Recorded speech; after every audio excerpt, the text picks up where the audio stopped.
नमस्कार दोस्तों, जैसा कि आप स्क्रीन पर देख सकते हैं, बैंक ऑफ बड़ौदा के अंदर ऑफिस असिस्टेंट यानी कि पियून के लिए वैकेंसी आ चुकी है। इसके एप्लीकेशन फॉर्म 3 मई 2025 से शुरू हो चुके हैं और एप्लीकेशन की लास्ट डेट 23 मई 2025 है। टोटल वैकेंसी 500 है, जो कई सारी कैटेगरीज में डिवाइड हैं। आप स्क्रीन पर देख सकते हैं। आइए दोस्तों, आज डिटेल में जानते हैं कि इसके लिए एज लिमिट क्या है, क्वालिफिकेशन क्या मांगी गई है, एग्जाम पैटर्न कैसा होता है और इसका सिलेबस क्या है। आइए दोस्तों, सबसे पहले बात करते हैं कि इसमें आपकी एज क्या होनी चाहिए। दोस्तों, इसमें आपकी एज 1 मई 2025 को 18 से 26 साल के बीच होनी चाहिए। अगर इसे थोड़ा सा डिटेल में समझा जाए तो फिर आपकी डेट ऑफ बर्थ 1 मई 1999 से लेकर 1 मई 2007 के बीच है, तो फिर आप इसके लिए अप्लाई कर सकते हैं। इसके अलावा आपको एज में रिलैक्सेशन भी दिया जाता है। अगर आप SC ST कैटेगरी से बिलोंग करते हैं तो फिर आपको 5 साल एक्स्ट्रा दिए जाएंगे, यानी कि आप 31 साल की उम्र तक इसका एप्लीकेशन फॉर्म भर सकते हैं। ऐसे ही अगर आप OBC कैटेगरी से बिलोंग करते हैं तो फिर आपको 3 साल एक्स्ट्रा दिए जाएंगे। इसके अलावा कुछ और भी कैटेगरीज हैं जिनमें एज में रिलैक्सेशन दिया जाता है। इसे आप टेबल में देख सकते हैं। आइए दोस्तों, अब बात करते हैं कि इसमें क्वालिफिकेशन क्या मांगी गई है। दोस्तों, इसमें आपकी केवल 10th क्लास कंप्लीट होनी चाहिए, तो फिर आप इसके लिए अप्लाई कर सकते हैं।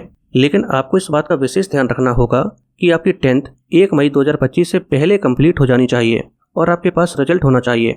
इसके साथ ही जिस भी स्टेट या यूनियन टेरिटरी से आप इसके लिए अप्लाई कर रहे हैं, तो फिर उस स्टेट या यूनियन टेरिटरी की जो भी ऑफिशियल लैंग्वेज है उसे आपको लिखते, पढ़ते और बोलते आना चाहिए। जैसे कि मान लीजिए, अगर आप मध्य प्रदेश से इसके लिए अप्लाई करते हैं तो मध्य प्रदेश की ऑफिशियल लैंग्वेज हिंदी है, तो आपको हिंदी लिखते, बोलते और पढ़ते आना चाहिए, तो फिर आप इसके लिए अप्लाई कर सकते हैं। आइए दोस्तों, अब बात करते हैं कि इसका सिलेक्शन प्रोसेस कैसा होता है। दोस्तों, इसका सिलेक्शन प्रोसेस 2 स्टेज में होता है। पहली स्टेज पर एक ऑनलाइन टेस्ट होता है और दूसरी स्टेज पर एक लोकल लैंग्वेज टेस्ट होता है। आइए दोस्तों, इन दोनों ही स्टेज को थोड़ा सा डिटेल में जान लेते हैं। पहली स्टेज पर ऑनलाइन टेस्ट होता है, जो 4 सेक्शन में डिवाइड होता है। पहला सेक्शन इंग्लिश का होता है। इसमें टोटल 25 क्वेश्चन होते हैं और टोटल नंबर भी 25 ही होते हैं। दूसरा सेक्शन GS का होता है। इसमें 25 क्वेश्चन होते हैं। तीसरा सेक्शन मैथ का होता है। इसमें 25 क्वेश्चन होते हैं और फाइनली चौथा सेक्शन रीजनिंग का होता है और इसमें भी 25 ही क्वेश्चन होते हैं।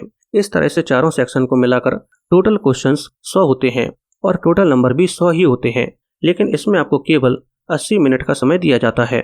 इस टेस्ट में आपको हर एक सेक्शन में कुछ मिनिमम क्वालिफाइंग मार्क्स लाने होंगे और ये क्वालिफाइंग मार्क्स कितने होंगे ये बैंक डिसाइड करता है। इसके अलावा इसमें नेगेटिव मार्किंग भी है, जो 0.25 की है, यानी कि अगर आप 4 क्वेश्चंस गलत कर देते हैं तो फिर आपका एक सही आंसर भी गलत कर दिया जाएगा। इन सब के बाद सेकंड स्टेज पर लोकल लैंग्वेज टेस्ट होता है और ये टेस्ट क्वालिफाई नेचर का होता है, यानी कि इससे आपकी मेरिट नहीं बनती है।